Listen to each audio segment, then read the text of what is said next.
मध्य प्रदेश के कैबिनेट मंत्री कैलाश विजयवर्गीय ने महाराष्ट्र चुनाव में भाजपा की बम्पर जीत का दावा किया है। उनका कहना है कि भाजपा महाराष्ट्र में अप्रत्याशित प्रदर्शन करेगी। वहीं उन्होंने कांग्रेस अध्यक्ष जीतू पटवारी द्वारा घोषित की गई कार्यकारिणी को लेकर कहा कि जीतू पटवारी पार्टी को ठीक से नहीं चला पा रहे हैं। ठिठौली से कोई भी पार्टी नहीं चलाई जा सकती। बुधवार को मीडिया से चर्चा करते हुए प्रदेश के कैबिनेट मंत्री कैलाश विजयवर्गीय ने महाराष्ट्र में भाजपा की सरकार बनने और अप्रत्याशित रूप से प्रदर्शन करने का दावा किया। उनका मानना है कि पिछले कुछ दिनों से एग्जिट पोल एजेंसियां अन्य दलों की सरकार बटी हुई दिखा रहे थे, जिन्होंने भाजपा की सरकार की ओर इशारा किया है। उन्होंने कहा कि हरियाणा में जिस प्रकार पहले आंकड़े कुछ और बताए गए थे, लेकिन जब रिजल्ट सामने आया तो भाजपा की सरकार बनी। कुछ इसी तरह का माहौल महाराष्ट्र में भी बनता हुआ नजर आ रहा है। हरियाणा जैसा चमत्कार है और हरियाणा में जिस प्रकार भारतीय जनता पार्टी की सरकार बनी है और सारे अनुमान गलत साबित हुए। यहाँ पर भी अब अनुमान भारतीय जनता पार्टी के पक्ष में आते जा रहा है। पहले तो बता दिया था कि बिल्कुल साफ है बीजेपी, पर अब भी मैं कल देख रहा था कुछ सर्वे वालों का, तो उन्होंने कहा कि भारतीय जनता पार्टी को बढ़त है। तो अब जरा धीरे धीरे हरियाणा से सीख लेकर सर्वे वाले भी अपना ओपिनियन अब बदल रहे हैं। वहीं महाराष्ट्र में नवाब मलिक को टिकट दिए जाने पर उन्होंने कहा कि पार्टी गठबंधन की कुछ मजबूरियां होती है, लेकिन भाजपा का कोई भी नेता उनके पक्ष में प्रचार नहीं करेगा। देखिए, हमने तो कहा है कि कभी कभी गठबंधन में कुछ मजबूरियां रहती हैं, पर हमारे नेता उनका प्रचार नहीं करेंगे।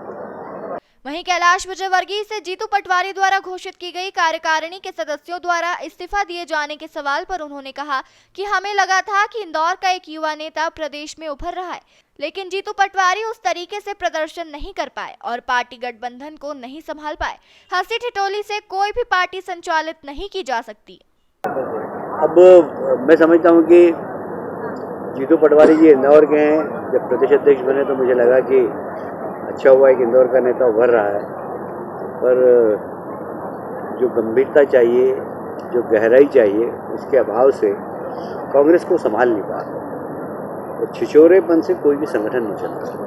प्रदेश के कुछ बुद्धिजीवियों द्वारा दीपावली पर वायु प्रदूषण फैलने को लेकर अपनी राय व्यक्त करने पर कैलाश विजयवर्गीय ने कहा कि हम बुद्धिजीवियों की राय का सम्मान करते हैं, लेकिन यह बुद्धिजीवी उस वक्त कहाँ थे जब ईद पर हजारों बकरों को हल कर दिया जाता है, जिससे पानी प्रदूषित होता है, लेकिन तब कोई भी बुद्धिजीवी बात करने के लिए सामने क्यों नहीं आया। देखिए, ऐसा है कि हम सब हिंदू समाज के लोगों के लिए गर्व की बात है। भगवान राम अयोध्या में आए थे, दिवाली इसीलिए मनाते हैं। भगवान राम हमारी आस्था के केंद्र है और उनके आगमन पर परंपरागत तरीके से दिवाली मनाते हैं। अब पोल्यूशन तो बहुत चीज़ों से होता है। जो लोग ऐसा कहते हैं बुद्धिजीवी, वो गाड़ियों में चलना छोड़ दें, साइकिल चलाएं। और ईद पे इतने सारे बकरों को हलाल करते हैं, तो जब नहीं बोलते हैं कितना रक्त होता है, कितना मतलब देख के और एकदम जब कोई नहीं बोलता। पर हिंदुओं के त्यौहार पे ये होना चाहिए, ये नहीं होना चाहिए, ऐसे बहुत सारे राय बहादुर आते हैं, उनकी राय का हम सम्मान करते हैं। पर मैं हमेशा यही कहता हूँ कि अपना जो त्यौहार है उसको अपने तरीके से ही मनाना चाहिए।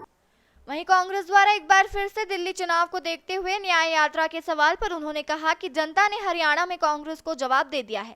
यदि इस बार कांग्रेस न्याय यात्रा निकालेगी तो उन्हें जनता फिर से जवाब देगी।